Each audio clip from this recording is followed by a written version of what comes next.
দীর্ঘদিন পরে আপনারা হয়তোবা শাকিব খানের ভালো একটা প্রেম কাহিনীর গল্প খুঁজে পেতে পারেন। লাস্ট টাইমে আমার মনে আছে, আমি এই চ্যানেলটাই যখন কথা বলা শুরু করলাম বাংলাদেশের সিনেমা নিয়ে, তখন শাকিব খানের রাজকুমার এবং প্রিয়তমার সিনেমার ঝড় চলছে। আর তখন থেকে আমার মনে হলো বাংলাদেশে আসলে গল্প খোঁজার মতন সিনেমা তৈরি হচ্ছে, যে গল্পটা বাস্তব, যে গল্পটা আমরা জানি। এরপরে আসলো তুফান, তাণ্ডব, খুবই ভালো সিনেমা, বরবাদ। এরপরে ঘটনা ঘটলো কি, যেটা আমার চোখে মনে হচ্ছে, প্রিন্স এবং রকস্টার, যেগুলোর কথা বলতে গেলেই প্রিন্সের কথা, যেখানে তুফানের ভিতরে আমরা শাকিব খানকে পুরো বাংলাদেশকে নিয়ে রাজনৈতিক গুন্ডামি খেলা করতে দেখেছি, মাফিয়া চক্র। সেখানে তার 3-4 বছর পরে দেখতেছি সে ঢাকা সিটি রাজ করবে।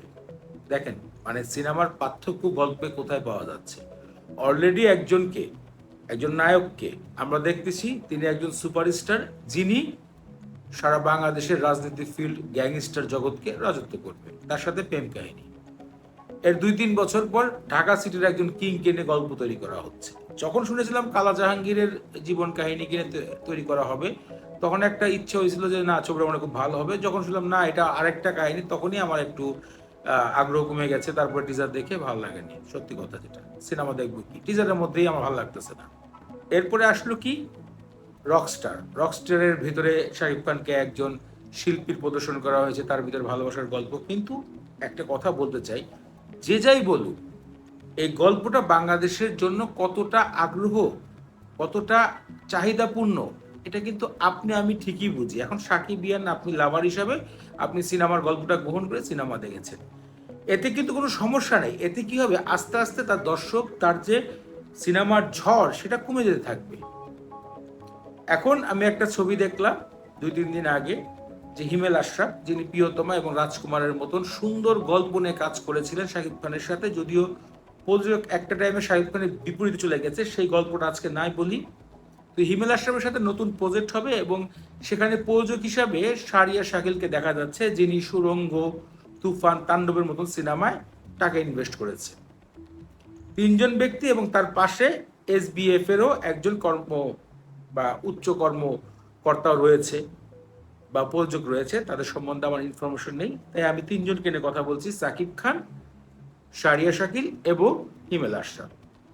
আমি মনে করি 3জন একসাথে আবার কাম ব্যাক করলে নতুন কোনো গল্প, নতুন কোনো কিছু শাকিব খান আবার দর্শকদেরকে দিতে পারবে এবং তার যেই সিনেমার ঝড় ছিল, সেই ঝড়টা আবার ফিরে আসবে।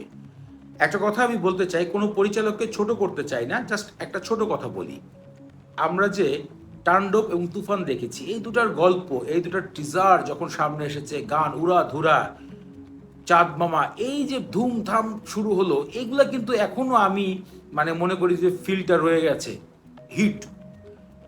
কিন্তু লাস্ট যে বললাম না, প্রিন্সের কোনো ভালো লাগে না, কোনো গানও আমার ব্রেনে কোনো গান নেই।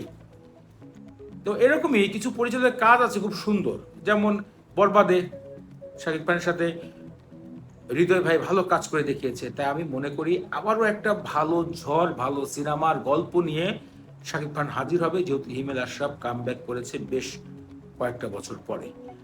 এই জুটিটা কাজ করুক, রায়হান রাফির গল্পের সাথে কাজ করুক। হ্যাঁ, হৃদয় ভাইও ভালো অ্যাকশন সিনেমা করতে পারে, দরকার রয়েছে। তো এইরকম পরিচালক যারা গল্প বুঝে, গল্প সাজাতে পারে, ডিরেকশন দিতে পারে, কোন গল্পটা আসলে বাস্তবের সাথে মিল খাচ্ছে, এই বিষয়গুলো শাকিব খানের অবশ্যই দেখা দরকার। মনে করি নেক্সট একটা সিনেমা অপেক্ষা করছে, যেটি শাকিব খানকে আবারও নতুন করে বাংলাদেশের সুপারস্টার খেতাব উপহার দিবে। তো দর্শক, অনেক কথাই বলে ফেললাম। আমার কাছে আসলে ছবিটা দেখে নতুন কিছু ইমোশন কাজ করেছে, সেগুলো আপনাদের কাছে ভিডিওতে শেয়ার করলাম। আপনাদের যদি কোনো মূল্যবান মতামত থাকে, ভিডিওতে কমেন্ট করে জানাবেন আপনাদের কি মনে হচ্ছে।